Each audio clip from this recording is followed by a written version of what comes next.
Hello viewers, welcome back to my channel. সবাইকে স্বাগত জানিয়ে শুরু করছি আমার চ্যানেলের আরেকটি নতুন এপিসোড। কেমন আছেন সবাই? আশা করি সবাই খুব ভালো আছেন।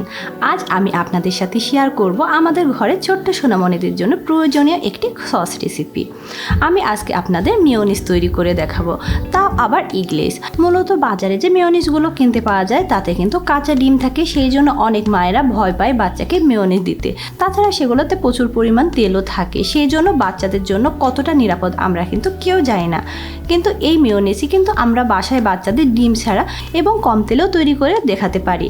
আর এটি বাচ্চাদের জন্য যেমন হেলদি হবে তেমনি টেস্টি। মূলত বাচ্চাদের ফিঙ্গার ফুড দেওয়া শুরু করার পর থেকে বিভিন্ন ফিঙ্গার ফুড হিসেবে আমরা বিভিন্ন ফ্রেঞ্চ ফ্রাই বা বিভিন্ন চিপস তৈরি করে বাসায় দিই, আর সেগুলোর সঙ্গে যদি মেয়োনিজ দিই বাচ্চারাও মজা করে খাবে। তো কথা না বাড়িয়ে চলুন শুরু করা যাক মূল রেসিপিতে। যারা এখনও আমার চ্যানেলটি সাবস্ক্রাইব করেননি প্লিজ চ্যানেলটি সাবস্ক্রাইব করুন এবং পাশের নোটিফিকেশন বেল আইকনটি ক্লিক করে রাখুন আমার নতুন নতুন ভিডিওর আপডেট পাওয়ার জন্য। এগলেস মেয়োনিজ বানানোর জন্য মূলত আমাদের একটি প্রথমে ব্লেন্ডার লাগবে, আর এই ব্লেন্ডার জারের মধ্যে আমি এখানে দিয়ে দিচ্ছি হাফ কাপ তরল দুধ। এখানে হাফ কাপ আমি ঠান্ডা তরল দুধ ব্যবহার করছি। দিয়ে দেব হাফ টেবিল চামচ চিনি এবং 1/4 চা চামচ লবণ। অ্যাড করে দেব 1/4 চা চামচ সাদা গোলমরিচের গুঁড়ো। টেস্ট বাড়ানোর জন্য আপনারা চাইলে কালো গোলমরিচের গুঁড়ো অ্যাড করতে পারেন এবং বা না চাইলে বাচ্চাদের জন্য স্কিপও করতে পারেন। অনেকে ভাবতে পারেন গোলমরিচের গুঁড়ো দিলে কি ঝাল হয়ে যাবে? না, মোটেও ঝাল হবে না, এটাতে ফ্লেভার বাড়বে। আর আমি আজকে আপনাদের মেয়োনিজ তৈরি করে দেখাবো সরিষার তেলে। আপনারা চাইলে সয়াবিন তেলও ব্যবহার করতে পারেন বা অলিভ অয়েলও ব্যবহার করতে পারেন। এখানে আমি 1/3 কাপ সরিষার তেল নিয়েছি। মূলত মেয়োনিজ বানাতে কিন্তু আমরা দুধ যে পরিমাণ নেই এগলেস মেয়োনিজে তেল কিন্তু তার ডাবল নিয়ে থাকি, কিন্তু যেহেতু বাচ্চাদের জন্য তাই আমি আজকে আপনাদের কম তেলেই তৈরি করে দেখাবো। এখান থেকে তেলে 3 ভাগের 1 ভাগ আমি ঢেলে দিলাম। অ্যাড করে দেবো 1 ফালি লেবুর রস। বাসায় লেবু না থাকলে ভিনেগার ব্যবহার করতে পারেন, কিন্তু যেহেতু বাচ্চাদের জন্য আমি বলবো আপনাদের লেবুর রসটাই ব্যবহার করতে। মোটামুটি 1 টেবিল চামচের মতো আপনারা লেবুর রস ব্যবহার করবেন। সমস্ত উপকরণ আমি অ্যাড করে দিয়েছি। এখন ঢাকনা দিয়ে দেব এবং ব্লেন্ডারে থেমে থেমে 30 সেকেন্ডের মতো ব্লেন্ড করে নেব।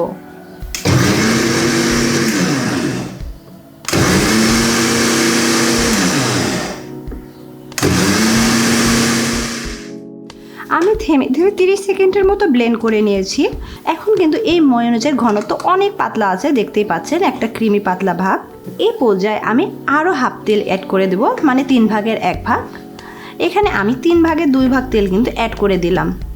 পুনরায় আবার আমি 30 সেকেন্ডের মতো ব্লেন্ড করে নেব।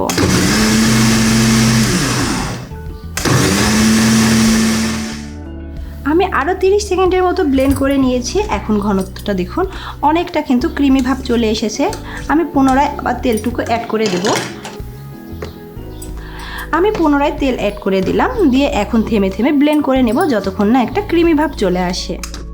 আমি থেমে থেমে বেশ কয়েকবার ব্লেন্ড করে নিয়েছি যতক্ষণ না ঘন হয়। দেখতেই পাচ্ছেন মেয়োনিজের ঘনত্বটা একদম কিনা মেয়োনিজের মতো থকথকে হয়ে গিয়েছে। আর এটা কিন্তু নামিয়ে ফ্রিজে রাখলে কিন্তু একদম আরও ঘন হয়ে যাবে। আমি যেহেতু আপনাদের তাৎক্ষণিক দেখাচ্ছি সেহেতু বুঝতেই পাচ্ছেন ঘনত্বটা। আর এই মেয়োনিজের কালারটা একটু হলদেটে হয়েছে, কারণ আমি সরিষার তেল ব্যবহার করেছি সেই জন্য। আপনারা চাইলে সয়াবিন তেল বা অলিভ অয়েল দিয়েও বাচ্চাদের জন্য এই মেয়োনিজটা বানিয়ে নিতে পারেন। এখন আমি একটি বাটিতে ঢেলে নেব। আমি মেয়োনিজ সসগুলো একটি বাটিতে ঢেলে নিয়েছি। আর এই মেয়োনিজ আপনারা তৈরি করার পরে এয়ারটাইট কন্টেনারে করে ফ্রিজে নর্মালে রেখে বাচ্চাকে 15 দিন পর্যন্ত খাওয়াতে পারবেন। আর মেয়োনিজ তৈরি করার পরে আপনারা একটু টেস্ট করে দেখবেন যে লবণ, চিনি সব কিছু অনুপাত ঠিক আছে কিনা। সবার টেস্টের ব্যালেন্স কিন্তু একরকম না। আপনাদের কাছে কম মনে হলে সব কিছু আবার প্রয়োজন মতো কিন্তু অ্যাড করেও নিতে পারবেন। আর এই যে মেয়োনিজের ঘনত্বটা দেখছেন একদম ক্রিমের মতো, এটা কিন্তু ফ্রিজে রাখার আধা ঘন্টা পর একদম জমে যাবে, একদম কেনা মেয়োনিজের চাইতে ঘন হয়ে যাবে। আর এই মেয়োনিজের টেস্ট এত বেশি যে বাসার ছোট থেকে বড় সবাই খুবই পছন্দ করবে, আর বাইরের সস বা মেয়োনিজ খেতে চাইবে না। তো আশা করি আজকের এই মেয়োনিজের ভিডিওটি আপনাদের ভালো লাগবে।